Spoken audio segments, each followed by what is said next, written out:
Coucou les merveilles, c'est Chloé. Je vous présente aujourd'hui le tarot des belles créatures, donc en version française. Ça faisait, je crois, à peu près un an que je l'attendais. Sa sortie a été reculée, donc vraiment là, de l'avoir entre mes mains, en fait, c'est encore plus de plaisir et de joie. C'est un jeu que j'apprécie beaucoup. En fait, il y a un côté un peu nostalgique pour moi parce que dans mes débuts, avec les oracles, j'ai commencé avec les jeux de... au tout début, j'ai commencé avec Dorine Virtue parce que c'était... euh, comment dire, c'était surtout des cartes d'affirmation et tout ça, donc c'était rassurant pour moi. Mais très vite, je suis allée vers les jeux de Lucy Cavendish, illustrés par Jasmine Beckett-Griffith. C'est des illustrations qui sont très reconnaissables. Il y a un côté presque un peu à la Tim Burton. Ce sont des jeunes filles avec des grands yeux et un peu larmoyants. Enfin, il y a quelque chose moi je trouve de très sensible et mélancolique dans ces illustrations. Et il y a beaucoup d'oracles qui ont été illustrés par Jasmine Beckett-Griffith, mais je crois, à ma connaissance, c'est le seul tarot qui a été illustré. Donc moi, j'avais investi à l'époque dans la version en anglais, qui était la seule qui existait, mais ça y est, maintenant vous l'avez disponible en français. Donc je vais vous faire vite fait une petite comparaison entre les deux, mais vous voyez que déjà, on a vraiment le même type de coffret, c'est exactement pareil. Euh, Vous avez une petite languette comme ça pour ouvrir le jeu, c'est pareil hein, dans les deux versions. Je me demandais si les coffrets changeraient, mais c'est vraiment la même chose. En fait, c'est au niveau de la qualité des cartes que ça va changer un petit peu. Alors, je vais vous lire le résumé. Bienvenue dans un monde mystique peuplé de belles créatures, mystiques et légendaires qui vous guideront vers un lieu où vous pourrez restaurer votre énergie vitale. Donc déjà j'adore. Et vraiment, c'est un univers en fait ce jeu.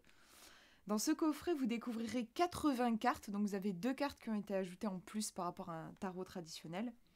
Conçu par J.R. Rivera et magnifiquement illustré par Jasmine Beckett-Griffith, qui vous feront vivre un voyage fantastique, parsemé d'intuition, de découvertes et d'infini possibles. Dans le livre d'accompagnement, une multitude de créatures, tantôt joyeuses, tantôt sérieuses, mais toujours bienveillantes, vous aideront à trouver les réponses que vous cherchez. Connectez-vous à leurs messages, entrez dans leur monde et laissez-vous bercer par leur authenticité. Reines en leur royaume, elles vous accompagneront toujours en cas de besoin. On a une citation même de Victor Hugo, aimer la beauté, c'est voir la lumière. Et on vous dit, le tarot contient 80 cartes illustrées, sublimées par un jaspage, je n'ai jamais vu ce mot de ma vie, violet, c'est les bordures en fait, qui sont violettes. Je crois que c'est le seul jeu que j'ai comme ça avec les bordures violettes. Présentant des créatures mythiques et légendaires, dont deux cartes bonus, les histoires personnelles des créatures. Donc, vous comprenez peut-être mieux pourquoi j'aime particulièrement ce tarot. Il raconte des histoires, en fait. Pour moi, c'est un grimoire, un recueil de contes, en fait. On nous dit agrémenté de commentaires, de messages pour la vie quotidienne. Il a aussi un côté très ancré dans la vie quotidienne. C'est un jeu que je conseillerais pour des gens qui débutent, en fait. Je trouve que les messages sont assez simplifiés et bien ancrés dans la matière. Et vous avez un livret d'accompagnement de 168 pages en couleur avec 16 exemples de tirages et une lecture astrologique ludique. Donc vraiment, c'est un truc de fou ce jeu, moi je trouve vraiment. Il est au prix de 32 €, je trouve que c'est pas excessif quand je vois toute la qualité, la richesse de l'univers et tout ce qui est proposé. Vous avez compris, je suis vraiment à fond sur ce jeu. Donc voilà, il s'ouvre comme ça. Hop. Alors on dirait que c'est un peu aimanté. Ouais, parce que je l'ouvre pas super facilement. Donc ça c'est chouette, hein, parce que sinon ça pourrait s'ouvrir un peu n'importe comment. Voilà, ici vous avez des mots sur l'auteur. Donc là cette fois-ci c'est pas Lucy Cavendish. Et l'illustratrice. Donc l'auteur c'est J.R. Rivera. Bah, d'ailleurs je l'ai découvert sur Facebook il y a quelques mois. Donc vous pouvez le suivre aussi sur les réseaux sociaux.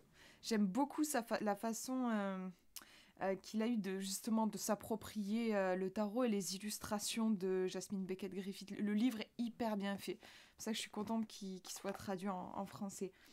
Donc voilà le livret, il est tout en longueur, enfin il est grand, c'est un beau livre quoi.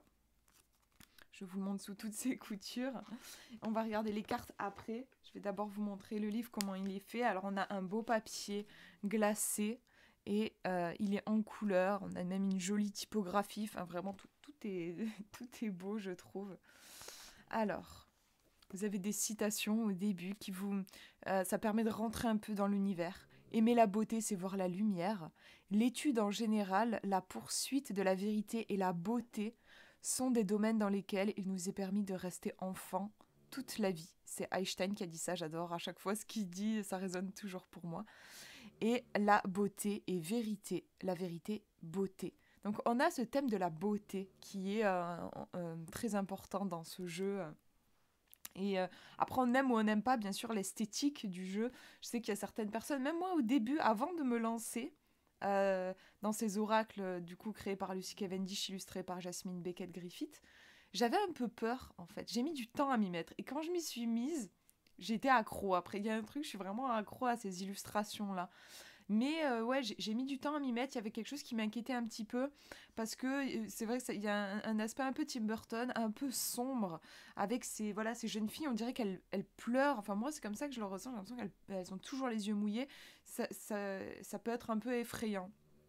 Il y a des gens que ça peut repousser. Voilà. Mais moi, j'adore et je suis devenue très sensible à cette forme de beauté. Je trouve que c'est une beauté sombre et sensible. Alors, le sommaire, vous voyez qu'il y a de quoi. Vous avez déjà pas mal de choses dans l'introduction, mais on va voir ça de plus près. Vous avez plein de tirages en fait qui sont proposés. Donc ça, c'est vraiment énorme. Il va falloir que je revienne dessus. Parce qu'en anglais, je vous avoue que j'avais pas trop creusé le truc. Mais là, je vais pouvoir. Donc ça, c'est cool. Et vous avez ici toutes les cartes. Avec, il y a des cartes bonus. Voilà. Vous êtes unique. Et la carte du surnaturel, avec même une conclusion à la fin. On a les petits poissons, mi-poisson, mi-papillon. J'aime beaucoup aussi. C'est très représentatif de cet univers. Alors, on a une préface de Barbara Moore que j'aime beaucoup aussi. J'adore son travail. Si je dis pas de bêtises, elle a travaillé sur le tarot Histoire de sorcière, qui est mon préféré. Donc, j'aime aussi sa façon de créer des univers et de s'approprier le tarot. Alors, je vous lis l'introduction. J'hésite. J'aimerais bien vous lire quelque chose qui vous permette de rentrer dans l'univers. Mais je veux pas non plus que ce soit trop long et je veux que vous puissiez aussi découvrir le jeu si vous intéresse. Pof, pof, pof. Allez, je vous lis quelques mots sur vos belles créatures. Comme ça va vraiment vous donner l'univers du jeu. Utiliser le tarot des belles créatures revient à se servir de n'importe quel autre tarot. Il a été conçu pour vous guider et vous apporter des conseils avisés lorsque vous en avez besoin. Quand vous sentez perdre espoir et que vous n'avez nulle part où vous réfugier, ces belles créatures sont toujours là pour vous et le resteront aussi longtemps que nécessaire. Vous connaissez déjà certaines de ces créatures et vous aurez certainement l'impression de les avoir déjà vues. Mais où exactement ? Peut-être dans vos rêves la nuit, dans votre imagination lorsque votre esprit vagabonde loin de votre routine quotidienne, ou même dans une vie antérieure. D'autres vous sembleront totalement étrangères, mais ne vous inquiétez pas, de leur côté, elles vous connaissent très bien. Toutes ces créatures sont bienveillantes, même si certaines n'en ont pas l'air. Ne vous laissez pas intimider par leurs attributs inquiétants. Ces entités enfantines sont tout sauf méchantes, brutales ou mauvaises. Elles sont simplement audacieuses, culottées et parfois même un peu bégueules. Elles sont surtout d'une honnêteté sans égale et dotées d'une forte personnalité. Ces belles créatures apparaissent déguisées en êtres mystiques tels que des fées, des sorcières, des comtesses ou des jeunes filles, etc. Certains ressemblent peut-être à des personnes dont vous avez croisé la route au cours de votre vie. Si l'une d'entre elles vous est inconnue, prenez le temps de mieux la connaître. Vous pouvez lui parler si vous le souhaitez, lui demander de venir vous rendre visite en rêve avant de vous coucher ou de faire une sieste. Quand vous êtes seul chez vous ou en voiture, demandez-lui si elle a un message pour vous. N'ayez pas peur. Ces créatures veulent se lier à vous. Elles ne vous jugeront pas. Au contraire, elles vous aideront et vous comprendront. Vous pouvez notamment vous poser les questions suivantes. Comment me connecter à ces belles créatures et collaborer avec elles? Dans quel domaine de ma vie vais-je leur demander de l'aide? Ces réponses dépendent entièrement de vous. Croyez-le ou non, ces créatures étaient autrefois à votre place, et c'est pour cette raison qu'elles ont bâti leur propre monde, un endroit où la douleur n'existe pas, et où tout problème a une solution. Elles souhaitent à présent partager cet univers avec vous. Donc on voit, je trouve ici qu'on a un tarot qui est proche. C'est comme une tribu qui se met à votre service, plein d'alliés magiques. On a un univers aussi très conte de fées, fantastique. Si vous êtes sensible à ce genre d'univers, c'est vraiment un tarot qui pourrait vous plaire, je pense. Alors, je vous laisse après découvrir parce qu'il y a d'autres... on a comment utiliser ce tarot, tout ça, mais je vous laisserai découvrir si vous voulez vous procurer le jeu. Alors, au niveau des tirages, vous avez le tirage à réponse unique, donc une seule carte, le tirage du beau et du laid, donc là c'est un tirage à 3 cartes. La carte numéro 1 va représenter la question, l'option, l'intérêt. La 2 représente la beauté, autrement dit les qualités. Et la troisième va représenter la laideur, autrement dit les défauts. En fait, dans les cartes, vous avez toujours la signification à l'endroit et à l'envers. Donc quand vous faites ce tirage, si vous avez la carte qui va représenter le défaut, vous pouvez lire la signification de la carte à l'envers. Ça va vous aider à ce niveau-là. Vous avez le tirage du miroir intérieur. Encore un tirage. Beaucoup de tirages à 3 cartes. Moi, c'est mes préférés. J'adore faire des tirages juste à 3 cartes. Pas une de plus, pas une de moins. C'est mon chiffre préféré, en fait. Donc là, le miroir intérieur... Attendez, je vois pas très bien la webcam. Je vais vous le lire comme ça. Le miroir intérieur peut être utilisé lorsque vous souhaitez savoir ce qu'une personne ressent et pense, quelles sont ses intentions vous concernant. Vous pouvez même l'utiliser à l'envers et accéder à vos propres pensées, sentiments et intentions inconscients envers quelqu'un d'autre. Ça, c'est intéressant. Personnellement, je suis pas pour... par éthique, je n'utilise jamais un jeu de cartes pour aller chercher ce qui se passe chez quelqu'un d'autre. Je trouve pas ça très sain personnellement, mais après c'est chacun qui se fixe son éthique. Par contre, je trouve le miroir intérieur, je trouve ça très intéressant pour aller voir soi-même. Quelles sont mes pensées inconscientes vis-à-vis d'une situation ou de telle personne. Là pour le coup, ce tirage, je trouve, il serait intéressant pour moi à ce niveau-là. Vous avez le tirage aussi de la beauté, la vérité et la lumière. Carte numéro 1 représente la beauté de la personne ou de la situation. Numéro 2, la vérité de la personne ou de la situation. Et numéro 3, la lumière de la personne ou de la situation. Il y en a vraiment plein qui vous sont proposés. Un tirage en croix à 5 cartes. La tête, le tirage de la tête, je vais y arriver, ou le cœur. 5 cartes. Donc là, vous avez la situation, ce que vous dit votre tête, ce qui arrivera si vous écoutez votre tête, ce que vous dit votre cœur et ce qui arrivera si vous écoutez votre cœur. Donc c'est intéressant de faire le parallèle et le lien entre la tête et le cœur. Tirage d'horizon de 30 jours. C'est un tirage qui a été conçu pour vous aider à avoir une vision générale du mois en cours. Donc là, on est sur un tirage de divination. La voix des belles créatures, là aussi tirage à 5 cartes. Celui-ci, il va vous aider. Il a été créé spécialement pour ce coffret. Toutes les créatures représentées sur ces cartes peuvent souhaiter vous conseiller à un moment ou à un autre. Donc là, je pense que c'est un tirage qui vous permet d'avoir des conseils, en fait. Ouais, en fait, je regarde, je découvre avec vous, je vous avoue, je me rappelle plus. J'avais la version en anglais, mais j'avais pas creusé les tirages, comme je vous disais. Je vois la carte numéro 1 représente la créature qui s'est manifestée. Carte numéro 2, la raison pour laquelle elle s'est manifestée. Numéro 3, la façon dont vous pouvez travailler avec cette créature. En fait, ça va vous permettre de creuser. Quand vous tirez une créature, vous pouvez faire ce tirage à 5 cartes qui va vous permettre de comprendre pourquoi elle vient à vous, comment vous pouvez bosser avec elle et tout. Tirage vice-versa, il y en a vraiment plein, l'arbre généalogique et l'hérédité. C'est un rêve pour moi qui se réalise, ce tarot. C'est tout ce que j'aime, en fait. Il y a la magie, il y a la créativité, vous avez des cartes en plus, inédites, des cartes bonus. Vous avez plein de tirages, je suis fan des tirages et des tirages inédits, j'adore, il y en a plein. C'est vraiment un plaisir pour moi. Donc je ne vais pas tout vous montrer, il y en a vraiment beaucoup, mais vous avez vu dans le sommaire, les tirages, vous en avez un bon paquet. Ils le disent d'ailleurs à la fin, je reprends le truc parce que j'ai pas une bonne mémoire. 16 exemples de tirage. Vous avez 16 exemples de tirages différents. C'est vraiment impressionnant, je trouve. Vous avez aussi de quoi vous amuser avec l'astrologie, si c'est quelque chose qui vous intéresse. Il y a des cartes qui sont reliées à des signes astrologiques.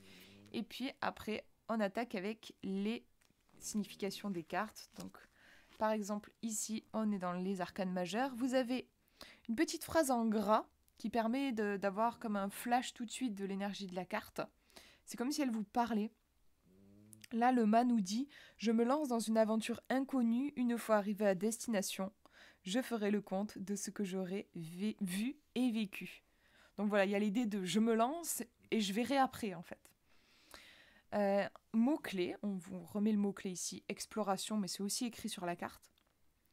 Vous avez ici une petite histoire. Ça va, des fois, ça prend des détails de la carte, vous expliquez des symboles. Et ensuite, vous avez la signification à l'endroit et à l'envers.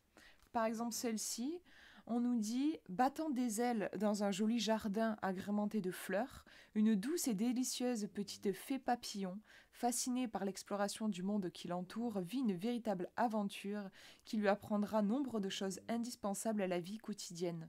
Elle ne s'inquiète pas le moins du monde de savoir où elle va, n'écoute pas du tout ce que les autres lui disent, car elle souhaite que son aventure demeure une source de surprise.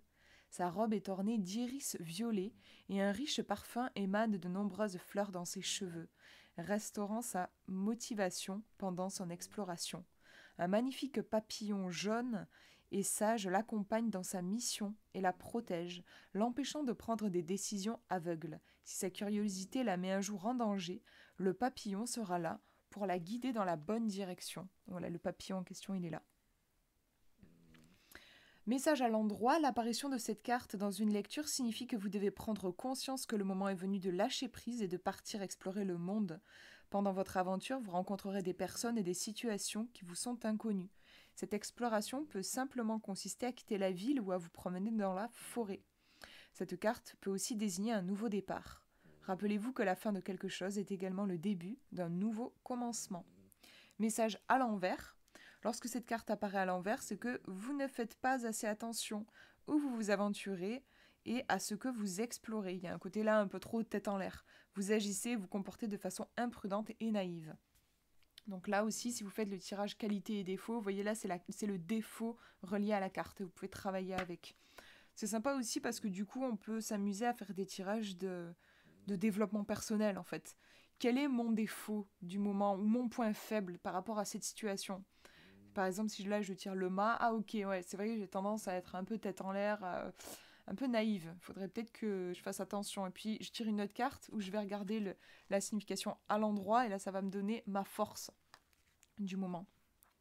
Donc voilà, vous avez ça pour toutes les cartes, que ce soit les arcanes majeures ou les arcanes mineures. Vous voyez là on est sur le 5 de coupe, toujours le petit texte en gras, l'explication de la carte à l'endroit et à l'envers. Et ce qui est un peu particulier dans ce jeu, ce sont les cartes de cour, donc les rois, les valets, tout ça. Il me semble que ils sont tous reliés, voilà, c'est ça. Ils sont reliés à un signe astrologique. Donc vous avez, vous voyez là, le signe, et c'est expliqué. Vous voyez, c'est un petit peu différent. On n'a pas à l'endroit, à l'envers. Ici, on a l'archétype et on a la situation. Donc là, par exemple, voilà, vous avez vraiment cette correspondance astrologique. On nous dit l'énergie du roi d'épée est futuriste, progressiste et uniforme. Le roi dominé par Uranus, planète des changements et des carrefours, est associé au signe du Verseau, dont l'archétype est un penseur logique. Le Verseau est le signe des amis et de l'amitié. Voilà, vous avez ça pour chaque carte de cour. Là, ici, la reine de Pentacle, encore un signe qui est expliqué ici. Le Capricorne, voilà, on nous dit le Capricorne est le signe de la carrière et du statut social. Voilà, je crois que j'ai fait le tour. À la fin, vous avez les cartes bonus. Donc, vous en avez deux cartes bonus vous allez les voir quand je vais vous montrer les cartes. Et à la fin, vous avez quelques pages pour prendre des notes si vous avez envie de noter des expériences vécues avec vos créatures magiques. C'est vraiment un univers magnifique, je trouve. Je vais vous montrer les cartes. Les magnifiques cartes. Alors, elles arrivent en fait dans un... Vous voyez, elles sont divisées en deux, comme ça. Hop.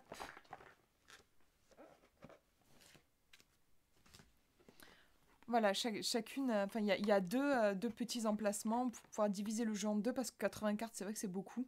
Et du coup, après, ça laisse un coffret qui est quand même pas trop épais, quoi. Voilà.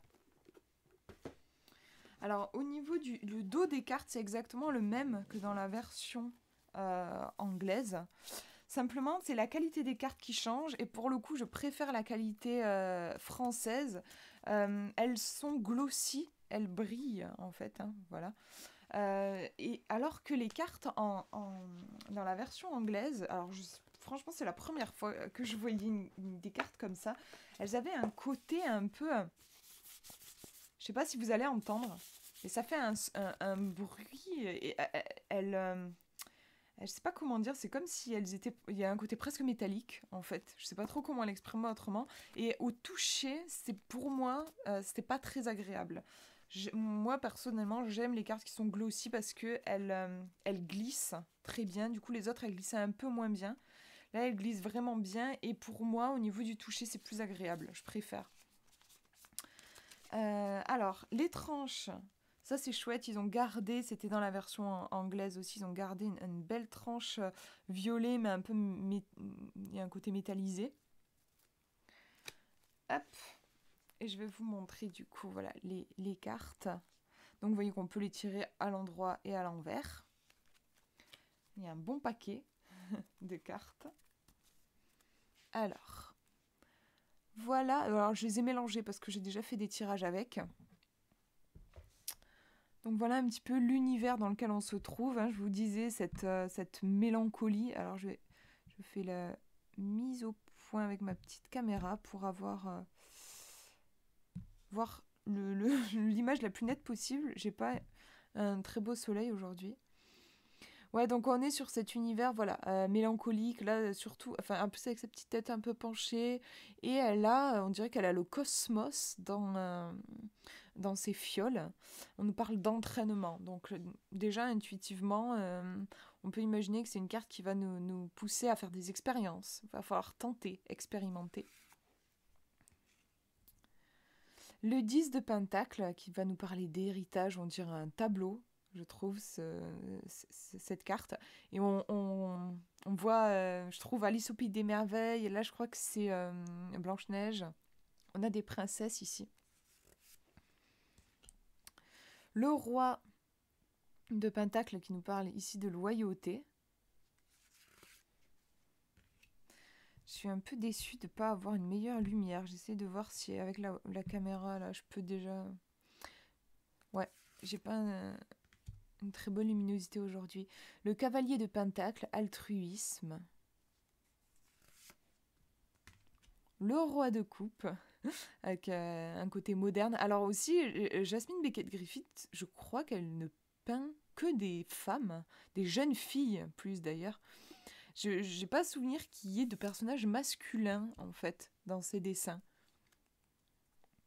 Donc même un roi, en fait, c'est représenté par un personnage féminin.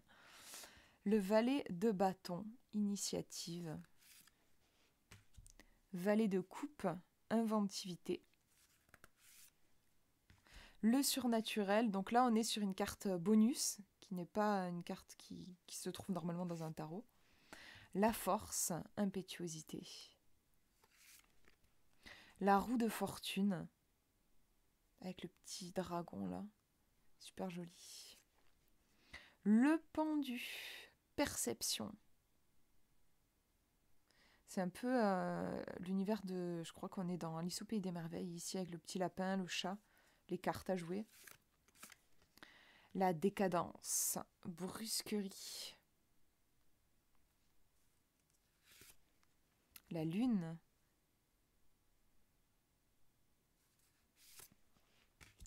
Le jugement.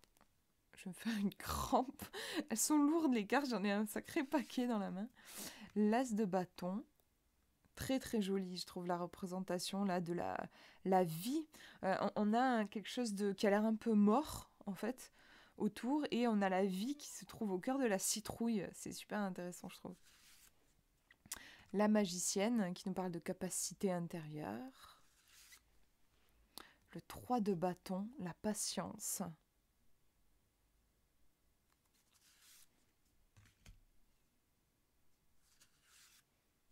C'est un univers, hein, vraiment, ce tarot. Après, on n'accroche pas, mais j'ai remarqué que oui, c'était un univers qui laissait pas insensible. En général, soit on est en mode oula, qu'est-ce que c'est que cet univers un peu sombre, effrayant, soit j'ai remarqué, ça déchaîne un peu les passions, soit on est vraiment accro. Moi, c'est l'effet que ça me fait, cet univers, j'adore. Le 3 de coupe, festivité. Les regrets avec le 5 de coupe.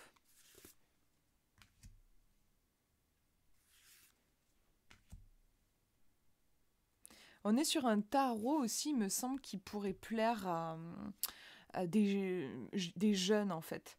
Enfin, voilà, moi, si jamais j'avais une fille qui avait genre 18 ans, 19 ans et qui avait envie qui est intéressée par le monde de la cartomancie, et, euh, et voilà, elle n'a jamais eu de tarot, si je devais lui offrir un jeu, je pense que ce serait celui-ci. Il a un côté moderne, je trouve, dans ses thèmes, dans ses représentations aussi. Et il y a quelque chose, je pense, qui peut particulièrement toucher, ouais, des personnes jeunes.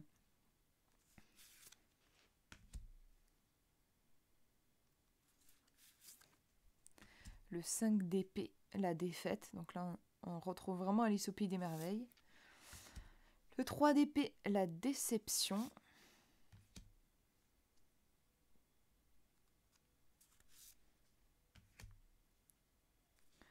Ah, je suis désolée pour les reflets, c'est un peu désagréable.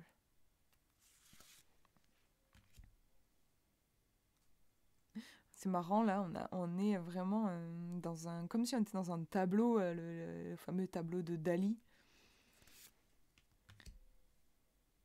La récompense, donc on a plusieurs fruits.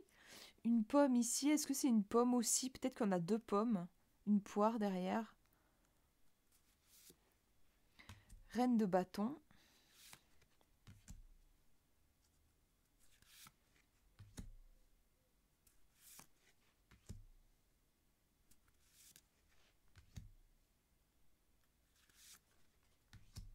Roi d'épée, la logique. L'empathie du cavalier de coupe. La fiabilité.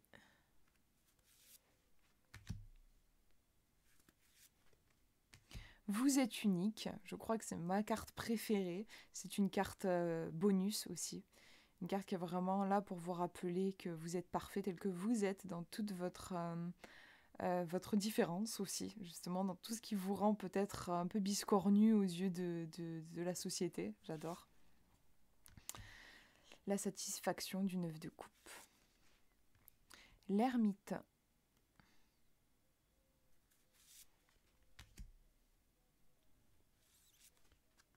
La transformation, donc là c'est l'arcane sans nom, la mort, elle a plusieurs noms cette carte, et ici elle s'appelle la transformation. Le 4 de bâton, la tempérance,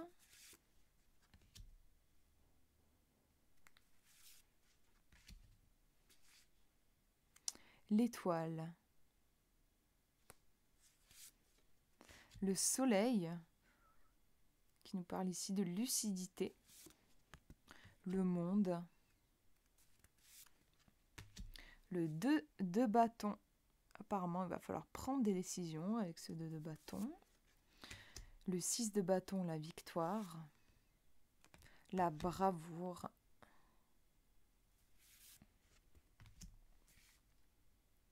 l'énergie,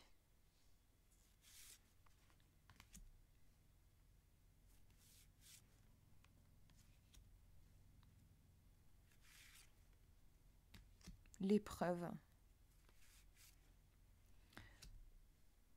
la relation. On retrouve aussi un tableau ici, une inspiration d'un tableau connu.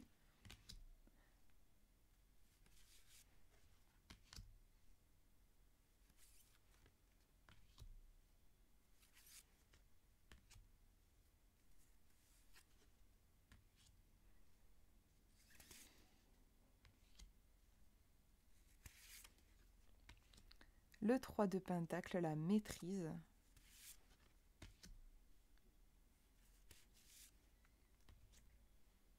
L'emprisonnement, elle est intéressante celle-ci, je trouve, avec cet univers qui est contenu dans une boule de verre, une bulle de verre.